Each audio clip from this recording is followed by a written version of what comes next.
Welcome to another creative podcast, where creative outcasts come together to share their stories so we can all feel a little less lonely. I'm your host, Janelle Marquez. Hello, everybody.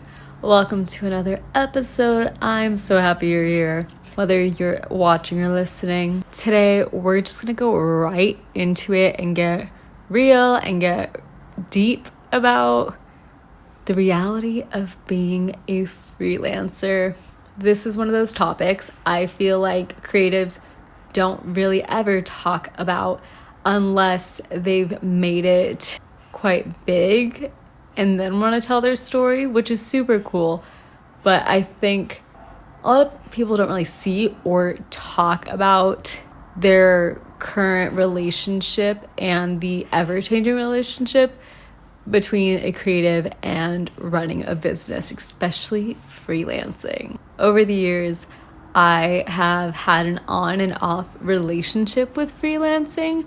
Last year was the first year that I ever actually ran a business with freelancing, and a consistent one at that, which, you know, you're always grateful to have consistent income coming in. But it's also not an easy thing to deal with or balance. And then also it's just like, because a lot of creatives don't talk about the reality of being a freelancer, when you're going through the thick of it, you just feel so lost. And I think a lot of people can relate to that. So in today's episode, we're just gonna dive in and get into what no one is going to tell you about freelancing. First off, starting out can be so incredibly difficult. For most of us, it's just really tough. For a creative who's just starting, I think the early stages of freelancing can be the most difficult and challenging, just because, you know, you're still figuring out like what exactly it is that you want to do or what kind of work do you want to be known for. That is ultimately just up to you as a creative to decide and to find for yourself. But also, most creatives probably have gone through an evolution of where they started and the direction they've decided to go into. So I would take this whole starting part, like if you're just getting into freelancing or you're trying to profit off of your creativity as a creative, just start, just get somewhere, get your feet dirty, get into the work, just get your foot into the door. But on the other hand of that, I do want to touch on the fact that like when you're just starting, it can get so tough that sometimes you can get desperate and take on jobs you don't want to be known for, or take on gigs you normally wouldn't. And that could be for so many reasons. I know I've personally taken on gigs just for the financial aspect of it. I know that I've taken on some gigs just for the exposure aspect of it, or like what doors that could open for myself. So I do say that while sometimes you can't really be picky, I think you should just do what you can while you can and try to take something from everything that you do so that you don't feel like you're just doing things just for the heck of it. But I know so many creatives who have been in those positions where they're just taking anything and everything because they need to make a living. And a lot of the times, especially when you're just starting out, that's kind of just how it goes. Another factor to consider when you're just starting out is it's going to take some time to build your brand. And a personal brand is one of those things that should be very strong. It should be something you believe in. It should be easily identifiable by others. But these things do take time. A lot of people who you see are very successful, or you can just spot their work without them even being mentioned or tagged or anything.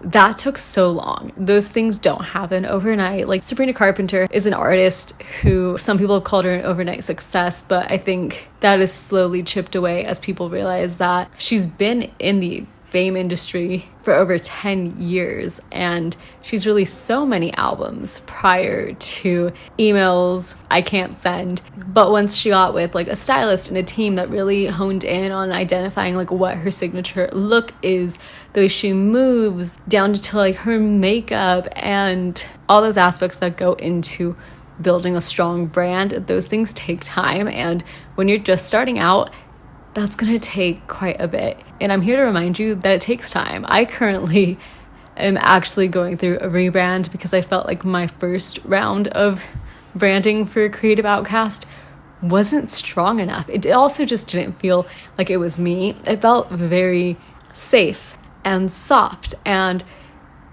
it just was one of those things that I just didn't feel aligned with when it came down to it. So to continue advertising myself like that on socials, I felt like there was this disconnect. So I went ahead and hired a graphic designer to help me hone in on like, what does my image look like and how can I build that and use that for my website, for my socials, to my business card, to even merch potentially down the future. These were just things I really wanted to have in line and get together, because branding is something I truly believe everyone should invest in, whether it's investing time, whether it's investing money. Just your personal brand takes time to build, but it is so worth doing it, because once you do that, people are going to be able to find you and recognize you, and that alone can do so much for any creative who is trying to run their business. And most importantly, this is one of those things where I wish someone would have told me this more when I was starting out, but you need to trust that your work will speak for itself. So if you're putting out good quality work consistently all the time, people will see that, people will notice, and it will get you somewhere. But you just got to keep putting yourself out there, and you have to keep putting in the work. That is the biggest thing when you're starting out. So yes, it's going to be so tough, but this is the reality of what it is. And I want you to know that it is worth sticking it through and putting in the time and energy to do. The second thing that no one is going to tell you about freelancing is that it can be so lonely. And I really want to stress that when I say it can be so lonely, I feel it so deeply in my core that I have always felt like a creative outcast at heart, because just how alone I have felt most of my life, just having a creative brain that's a little bit different, a little bit out there. I love the way my brain can come up with things, and I can envision so many things. The fact that a lot of people can't really relate to that, though, can be a bit isolating. Most freelancers, we don't have coworkers. A lot of us work from home or networking spaces, but mostly at home. I would say about 90% of us work at home or in our beds, to be more specific. And look, when you don't have coworkers, you're not around a lot of people can't relate to the workload you have, or relate to what a full workday looks like when you're like neck deep in work on a computer for like 10 plus hours. And you know, that's the thing. It's like creative work is going to look different for everybody. So it's important to also understand that not everyone is going to get it, and that's okay too. Some of your creative friends might not even get it. But again, another reason why I started this podcast in the first place is to, have a place where people can come together and be like, oh, I can totally relate to that, because I think a lot of us have had those moments where you're so deep into work and you're like, wow, this is so cool to have this job. But then also at the same time, it's like when you're working on a really cool project and you're excited about something, or you just want to talk ideas with someone or a concept or something, but you don't have anyone around the way you would if you worked in an office job and had coworkers just kind of, you could go over to their cubicle and be like, hey, I kind of want to talk to you about something, like, give me your thoughts on it. Yeah, it's not really like that for most creatives. The other thing about like freelancing that I'm like 90% sure almost every creative either does or at one point in their freelance experience has felt the loneliness of what it's like to run a business by yourself. Because as a freelancer, you run all aspects of your business. You do the invoices, you take deposits to the bank, you itemize, you collect the receipts for all your expenses, you scout locations, you do the model calls, you write out the shot lists. It's all these things that You have to run every aspect to it, even down to customer service and having to deal with clients and customers. And every bit of your business is ran alone. So not only do you not have coworkers, but also you are the co-workers. So it could be a lot, and it could also be a lot when you're just lonely. And as a freelancer, being alone, it's not an easy business to run. And just another thing that no one's going to tell you about freelancing is that financially, it can be really tough out there. I debated on bringing up finances multiple times, but ultimately decided that we need to talk about finances as creatives because social media has us believing that, oh, I'm a freelancer, I'm a creative, I'm gonna be balling, I'm gonna be on PJs, I'm gonna be flying places, I'm gonna be living in a nice house in LA, yada yada. I think social media has led us to believe that a lot of people who are freelancing are actually a lot more better off than they really are. I personally know so many people who are able to be freelancers or creatives because somebody else supports their lifestyle, and there's absolutely nothing wrong with that. If you have a community around you, or if you live with people who take care of you, what a blessing that is. That's absolutely incredible. But for most creatives, that's not the reality. I know so many creatives who have slept in their cars to work in the cities they dreamed of getting work in. I know creators who have worked for horrible clients just because of the income it brings them. They've dealt with people who are abusing their power and their roles and have dealt with being degraded because they need that job. Financially, just starting a business as a creative can be so much. Gear is not cheap.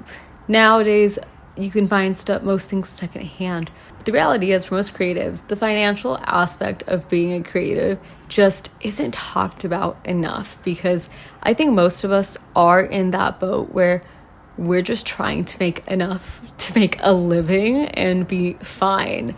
And that is not easy, because as a freelancer, most creatives are living job to job, as in they need to work. They need to make X amount of money just to cover their bills and have some. So that means you have to constantly be looking for work if you don't have people on retainers. If you don't have people on a monthly retainer, you're looking for new jobs constantly. And as a creative, depending on what field or industry you're in, that could be really easy to get new clients, or it could be very difficult and very competitive to get clients. So finances can be so difficult, especially when you're paying taxes, especially when you're just trying to make enough to support yourself. And if you live in a big city, that's also very tough, because chances are you might have to live with roommates. Another thing about finances, though, is that most creatives that you see online, and this is what a lot of people aren't telling you, is that most creatives, content creators, graphic designers, anything, a lot of them actually have a day job or a full-time job that they do on top of their freelancing. So not only are they running a business, but they're also an employee elsewhere. I'm actually a full-time employee at my job, and that takes up about 75 to 80% of my work week. So that other, 25 or that other percentage is spent running my business as a freelancer. And sometimes my freelance business gets so busy that my days off are when I'm also working. So ever since I opened my business, I've worked mainly 6 days a week, just trying to balance being a full-time employee and being a freelancer, because I am trying to support myself and my family. And that is one of those things that's really important to me. And as a creative, sometimes your goal may be just to make some money. For some creatives, your goal might be to make your full income off of this. And this is something that varies per creative out there. Overall, what I'm trying to say is that finances are tough as a creative. And a good chunk of the time, most people are just trying to make ends meet. So don't be so hard on yourself if you're out there comparing what you're doing and how you're living, because finances are just tricky as a creative. And sometimes it can suck because sometimes you'll have a really great month with so many gigs and so much income coming in, and the next month you may only have like 1 or 2 gigs or none. But that's the reality of being a freelancer, is that you just can't really predict what your income looks like. And that could be difficult for like long-term planning. But once again, more of us need to talk about this. Once again, the more we talk about this as creatives, the more transparency we can put out there and actually set realistic expectations for what it's like to have a career in this field. And pay really does vary. So, and income can vary for so many reasons. And I think cost of living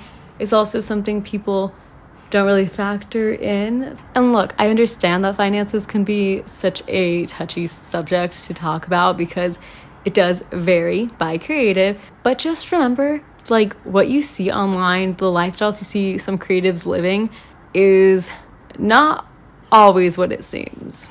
Now, for some tough love, one thing that nobody told me, and I still don't hear enough people talking about, is that you are responsible for your success. So what does that mean? Well, it's exactly what it means. Like, the way you go about your freelance business is your responsibility. So you're responsible for your success. So don't be lazy. Do the work. Reach out to the people you need to reach out to. Do what you have to do. Do your due diligence as a business owner and get the damn thing done. Because your business is only going to be what you make it to be. So be kind. Be so freaking kind. This is a hill I will always die on, is just no matter where your business takes you, no matter who you end up working for, no matter what you do, lead with kindness. Because when it comes to getting jobs and all who you work for, there are going to be times where you may not be someone's cup of tea or things might not work out. But the one impact you can have is to be kind, because being kind is a choice, being rude is a choice, being mean is a choice. So whenever you have the chance to be kind, do it. And I say this because this is a quote that I feel like a lot of us have heard, but what Sally says about Sarah says more about Sally than it does about Sarah, if you pick up what I'm putting down. What you say about someone or something is more of a reflection on you than it is on what you're talking about. Lead with kindness, because that can only do you good. And the same thing goes for being honest. If you have the choice to live honestly, do it, because when they say the truth sets you free, it really does. And you'll never regret living an honest life that's true to who you are. So when you're running a business, when you're freelancing, do honest work. Do work that you are genuinely proud of. Do work that you honestly care about. Work with people who you honestly want to be associated with. If things don't feel right, if things don't feel true, don't force it. Don't make it to be something it's not. Just take a moment, be honest with yourself, and that could go so far. And my last note on, responsibility for running your business is just to not give up, and remind yourself that anytime you want to give up or you feel like things are falling apart and they're not going the way you intended them to, pivot. Don't give up. Just pivot, change direction, take what you learned from what fell apart or what isn't going the way you wanted it to. Take all the experience you've gathered up to this point and carve a new path. Giving up is just always going to be the easier option, whereas pivoting takes time. It takes some reevaluating. It takes looking within to really change direction and keep going. But I promise you, it is so much better to keep trying at something you're passionate about, something you care about, than to watch other people go out there and do the thing that you said you were going to do. And the last thing that nobody's going to tell you about freelancing is that you're going to make so many mistakes, but you also will survive. I made, and I still make, so many mistakes as a business owner, as a creative. I've made just about every mistake in the book. Legally, I feel like I should throw that out there. I've made almost every mistake in the book, And I'm still here to tell the tale of the fact that I have not let any of it get me down. There are so many things that I wish I could go back and do over or do correctly or do differently. And if I'm being honest, I'm glad I'm learning everything at the beginning of starting a business, especially something that's my own, something that I want to keep growing for a long time, because within just 1 year of starting my freelance business, I can say I'm in a much better, much more confident place as a business owner than when I started, because of every single mistake I had to deal with. All the stressful conversations I've had, all the sleepless nights with anxiety, all the things that you could probably think of, I have dealt with. And I know there are so many creatives out there who still deal with things, and making mistakes is truly the best thing you could do, because it means you're trying.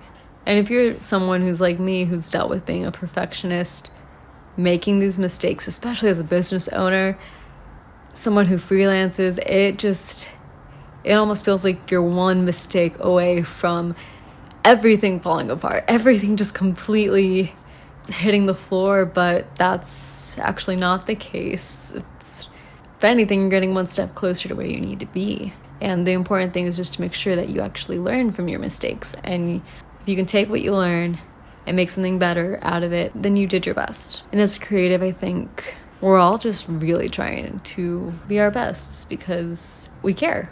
And well, that is everything I have for you all today. Please let me know if you could relate to any of these things, or if you learned something new from this episode, or if there's something that you wish more people were talking about that you feel like not enough people know about when it goes to freelancing. Let us know in the comments. Also, just in general, let's have a conversation about what your experience as a freelancer has been, because I know a lot of you creatives probably have a crazy freelance story, or have had crazy experiences, or have probably had an inspirational one that you think others would benefit from knowing. So yeah, that's all for today's episode. Thank you guys so much for listening, and I'll catch you guys in the next one. Bye.